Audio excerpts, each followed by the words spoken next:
sticking around for this presentation and this panel discussion. I think it will follow up quite nicely, so compliments to the organizers on the previous session, but we're going to focus more on the ARR projects and then focus on quality.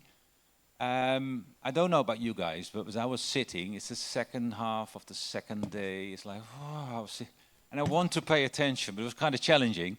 So, little experiment, I would like to ask you to stand up, please do, all. And don't think that is not for me, please all stand up. And we'll take just 3 deep breaths to get some oxygen in, so.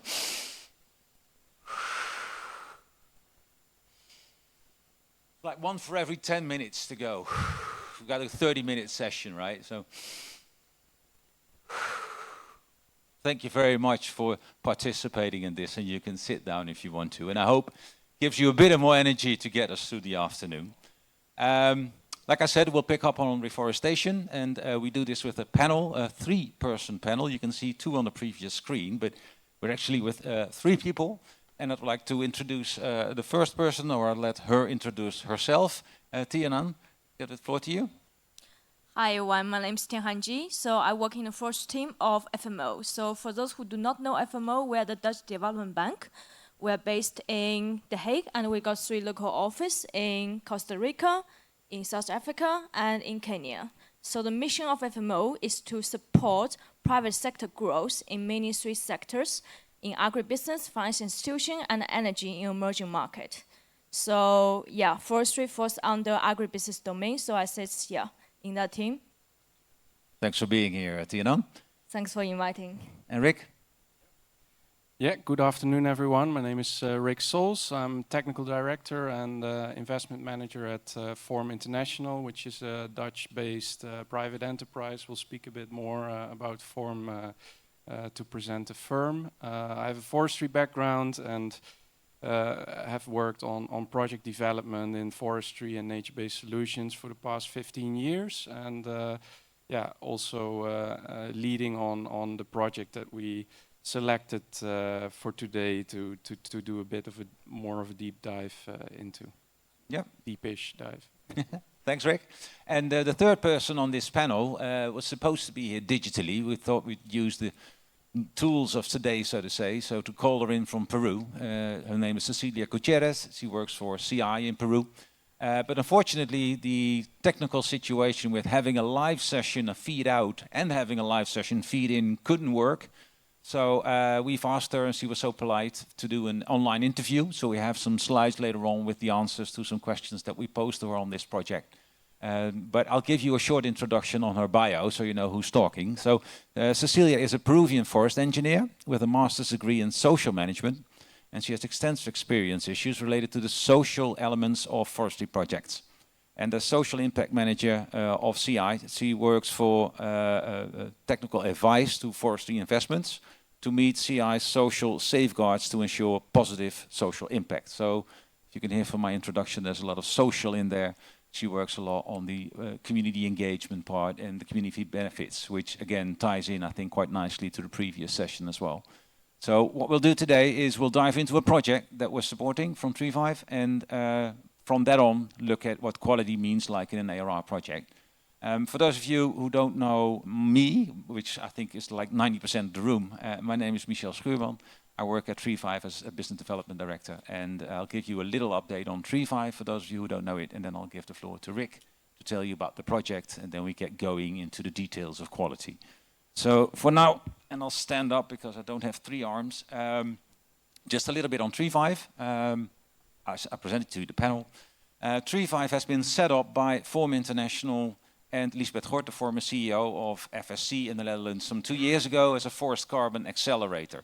So what we do, and this has been a topic that's been discussed, I think, more recently over the last 2 days, or more frequently over the last 2 days, is we bridge the gap between forest and finance. So Treevive, what it does, it connects a team of professionals, of experienced foresters of Form International, a team of dedicated people on designing projects on ARR, REDD+, in the tropics, that's the focus, and connect those to the forest owners. So I think there are not many in the room, but the people, either communities or businesses that have a forest project that they want to develop from a carbon perspective.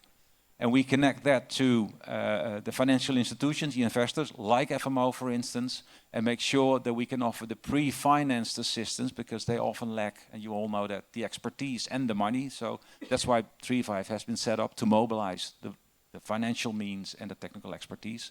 And finally, to connect that to markets, to the off-takers, to the corporates, maybe also in this room, not only for carbon credits, but also for other revenue streams.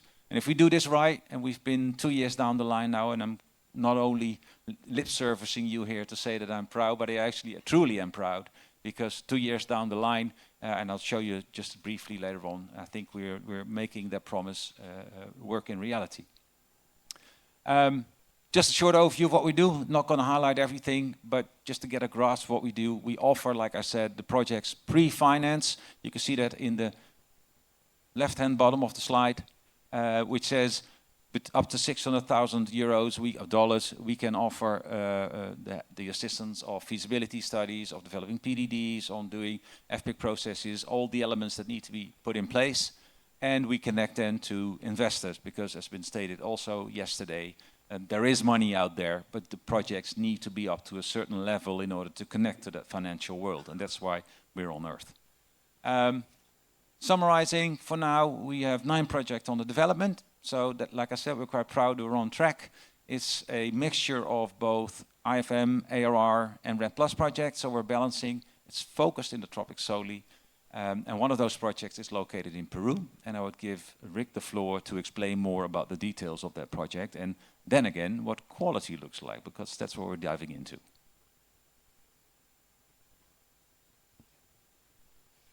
Okay, then I'll also stand up and do the same. I think first a little bit about Form International.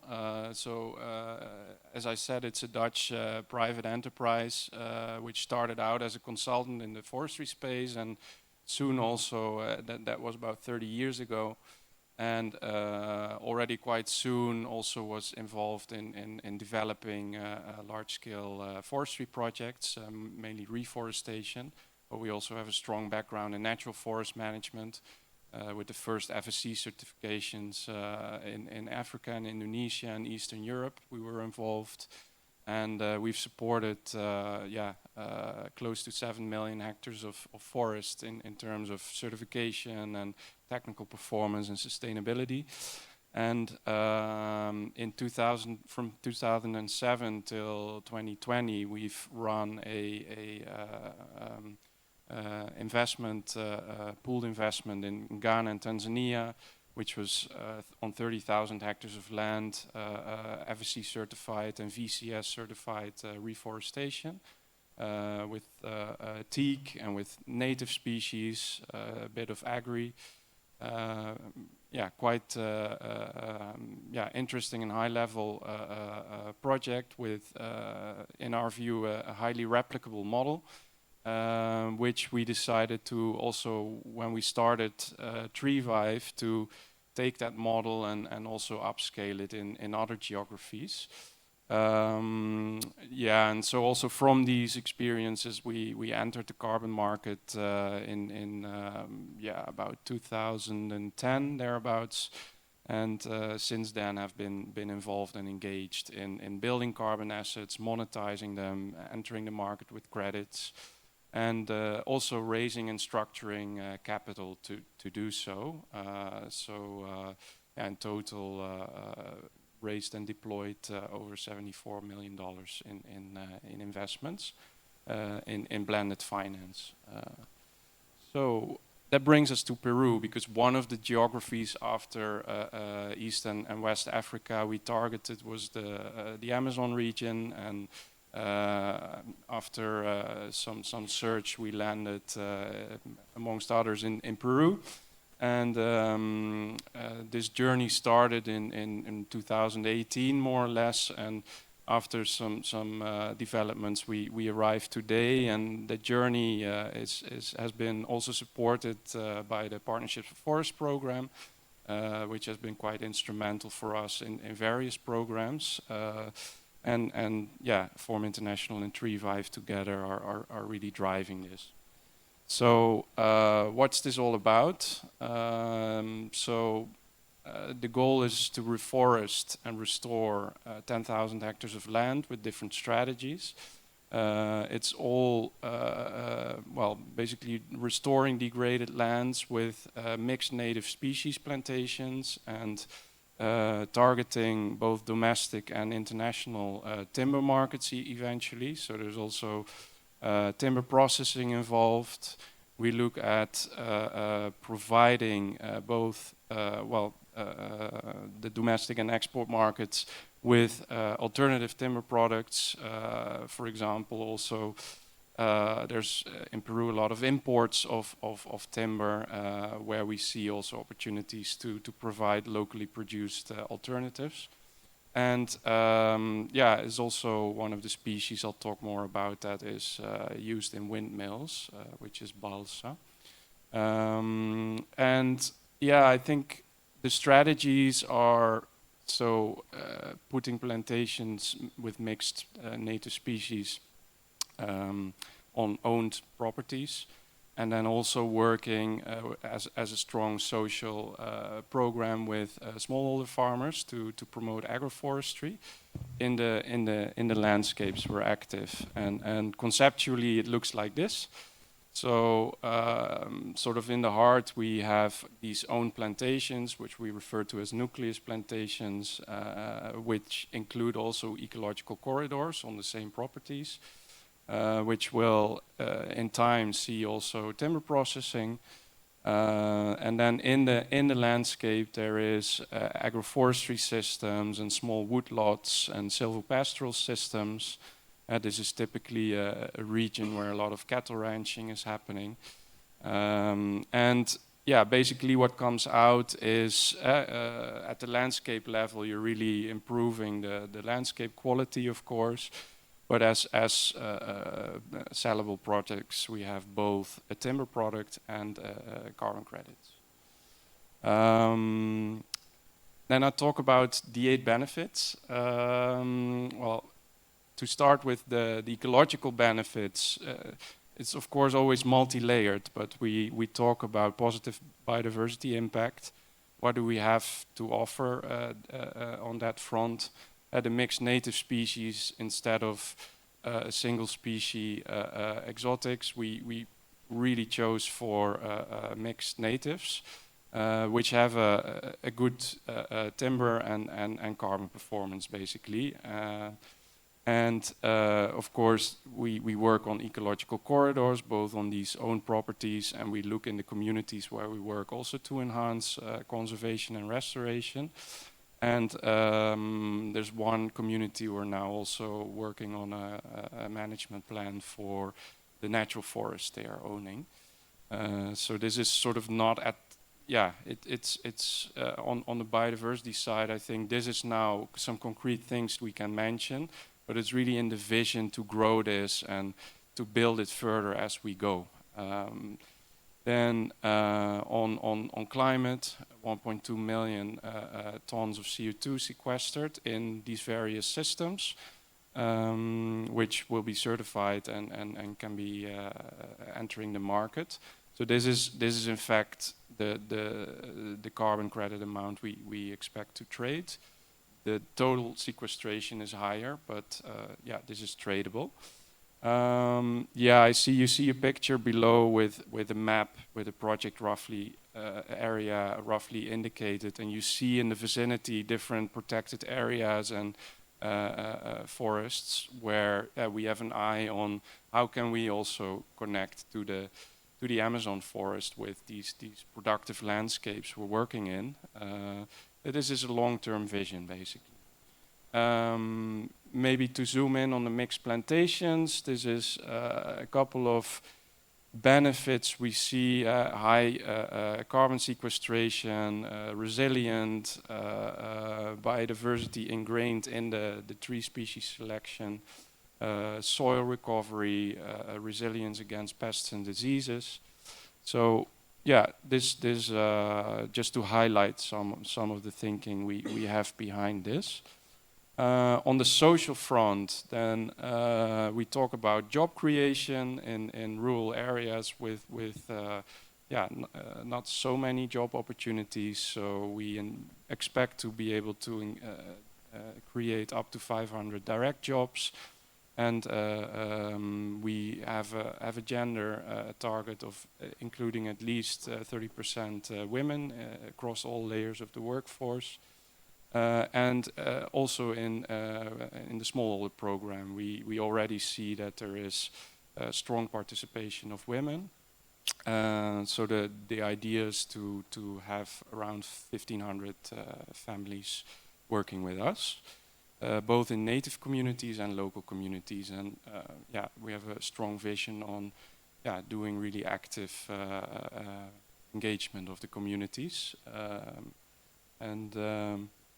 this is really also our belief that we need to do this to embed the activity strongly in the region. That you're not just some neighboring company that's doing something, but it's really together with the communities. How does this Outgrow program work? So it's basically the company entering and in a program offering all kinds of assistance and inputs, both inputs in kind and in cash. And the technical assistance is crucial there. The participants, they provide the land and the labor basically. The farmers will own the trees. They are owner and eventually can sell back trees to the company.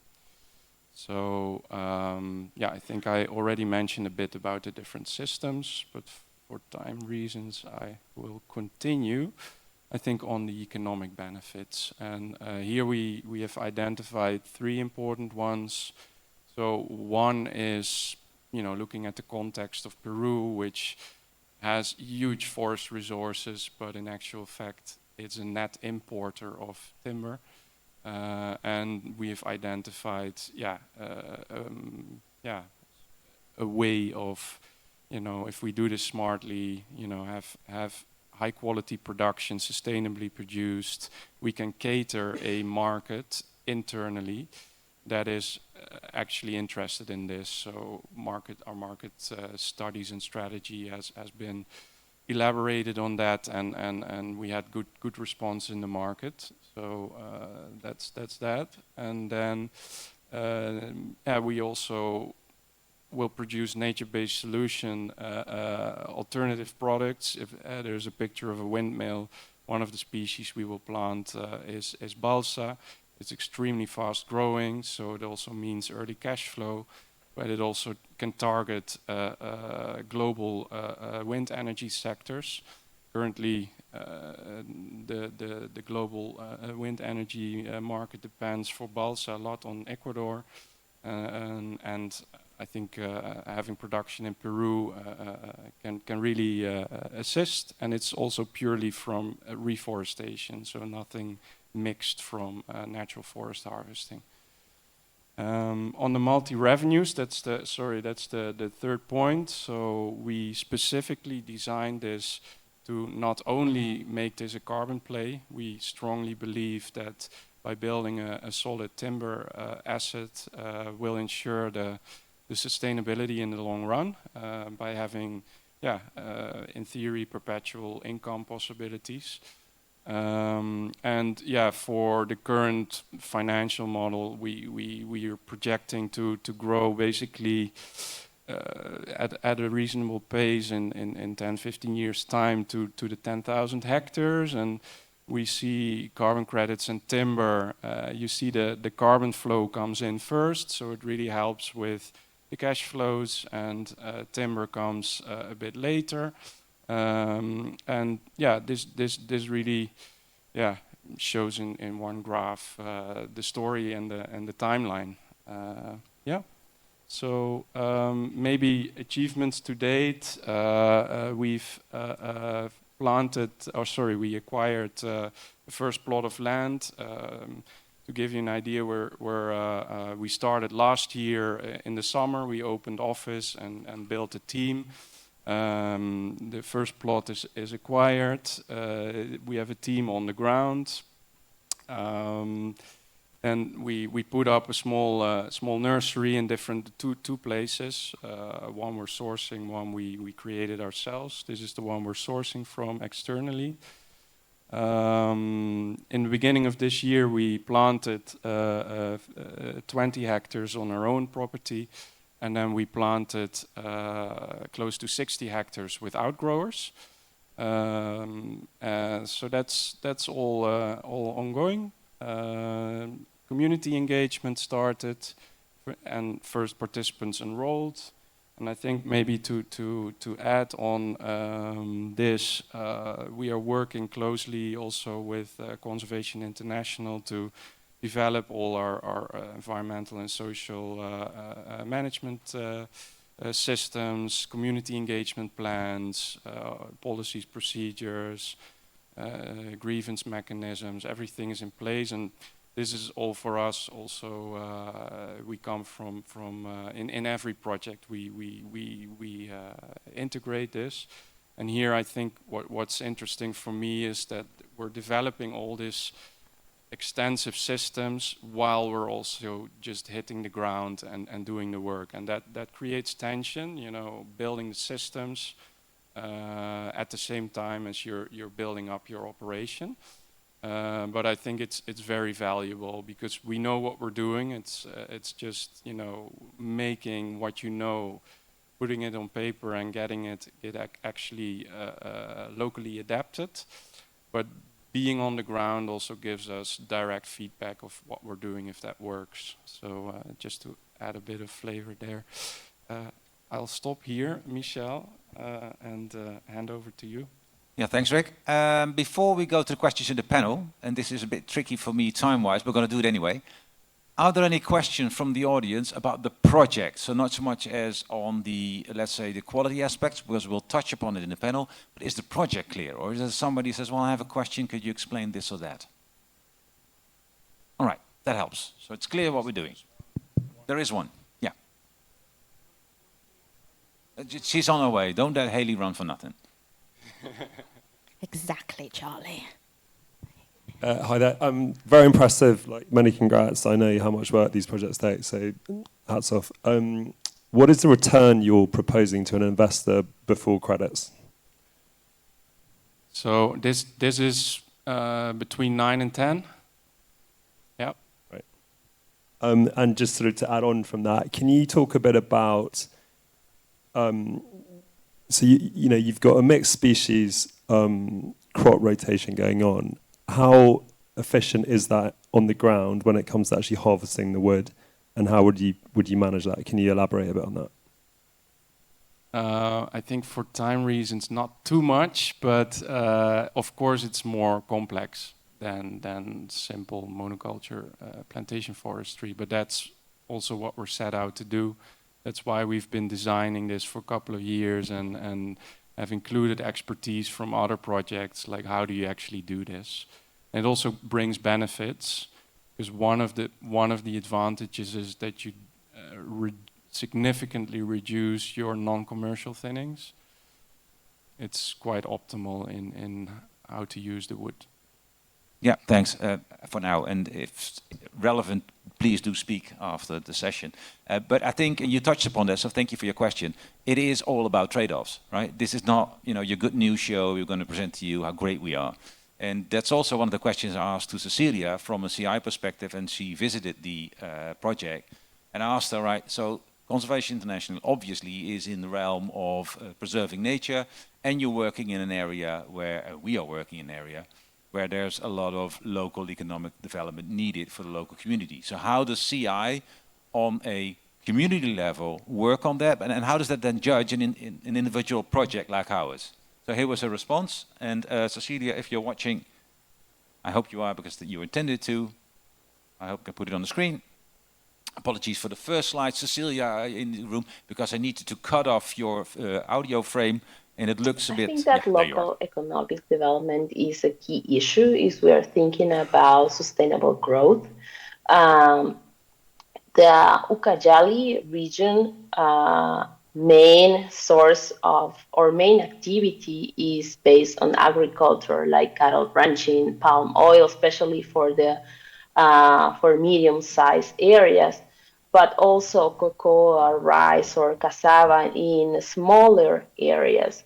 The area is have mainly like smallholders, a lot of smallholders and indigenous community, and then rely on agriculture as their main economic activity.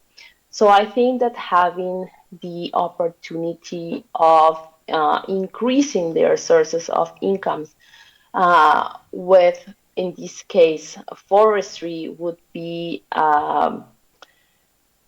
key in order to increase their sources of incomes and increase the variety of economic activities that happen in the area. Also, the possibility of creating more local jobs that for sure include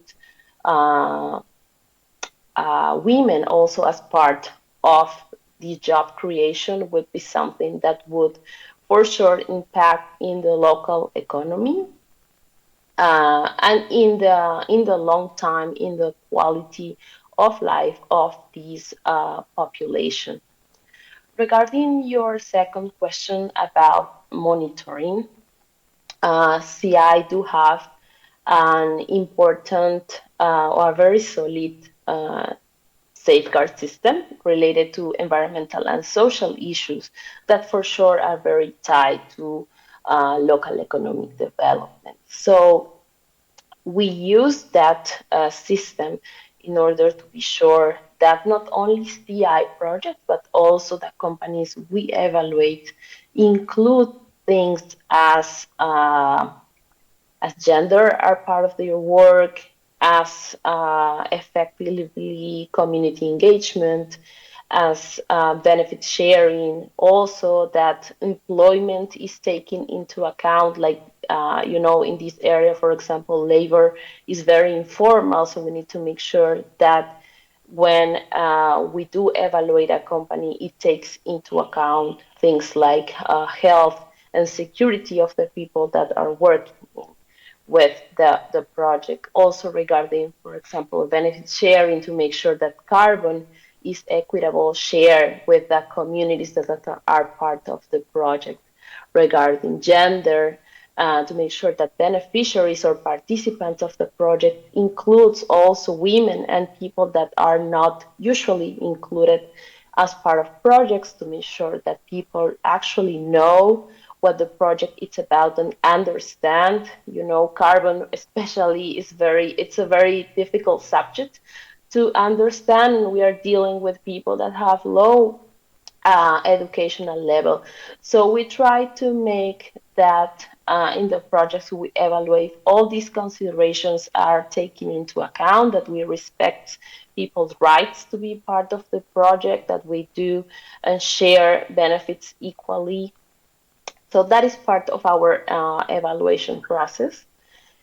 And regarding monitoring, also a part of the evaluation process, we do go to the field. I had the opportunity to visit a few communities that Form works with, and to talk to people, understand their needs, be sure that these are included in the projects. The context reality is also included in the project.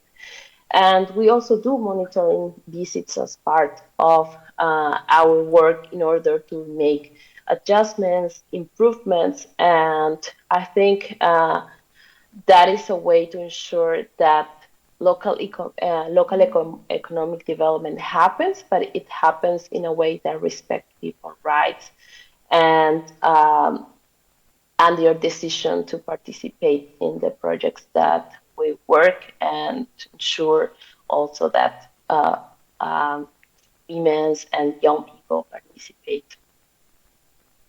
Yeah, I think it was quite a holistic answer that she gave. And it kind of goes back to also in the previous panel. If you want to do it right, it's a lot of work, it's a lot of effort, takes a lot of time, takes a lot of money. And I think that's something, and that's a question I would like to ask also to Tianhan later on.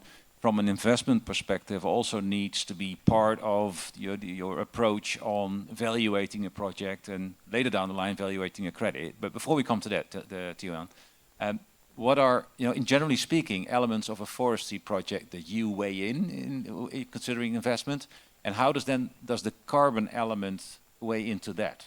Could you tell a little bit more about that? Thanks for the question. So how FMO evaluates in general a forestry project, we look at 3 angles. The first one is a strategic fit. So if the project would present FMO's mission and target in, for instance, climate impact, biodiversity impact, and social impact. So that's the first test we need to do. And secondly, we need to see if the business model is viable. FMO, obviously, as a development bank, we invest in business that can be scaled up, that has sustainable cash flows, that can repay the loan or provide equity return at a later stage. And thirdly is that we look at the risk management framework. So in particular for forestry, it is extremely important environmental and social risk management in terms of, for example, if the project has a good community engagement plan, does it improve biodiversity? What are the social impact it's generating? What are the occupational health and safety plan over there? So those are elements we look at when we, let's say, consider investing in a forestry project. Carbon, of course, is, let's say, one of the most important elements we consider. So all the forestry projects that we invest in always need to have a carbon impact that it would have to contribute to FMO's net zero portfolio target.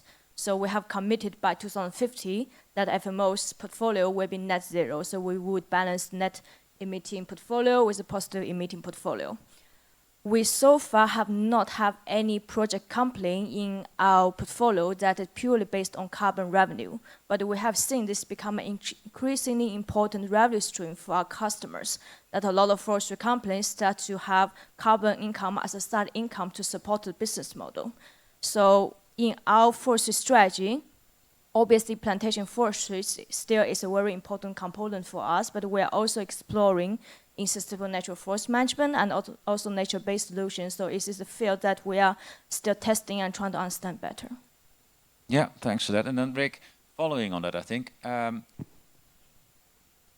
you touched upon the fact that it's made of mixed native species, but there's some critics obviously on plantations as being part of a carbon project, and how does then revenues weigh in, and does it make it investable?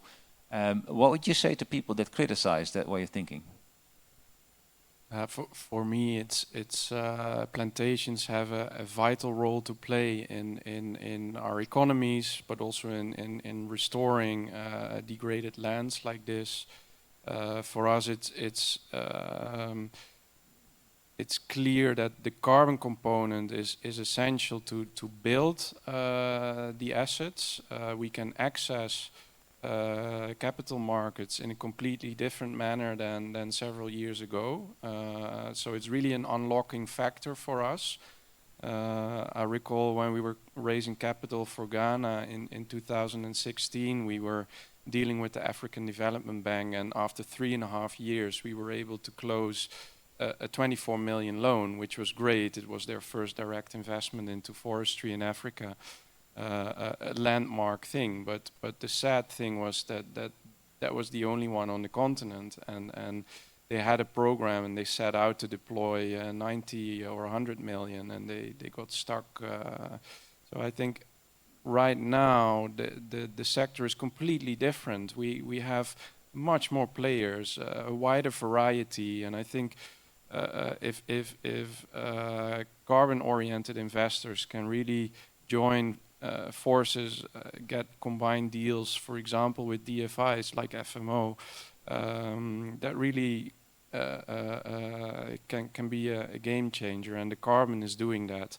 And yes, plantations can really fit the bill as well as pure reforestation projects. I think having the multiple revenue streams really ensures permanence, for example, and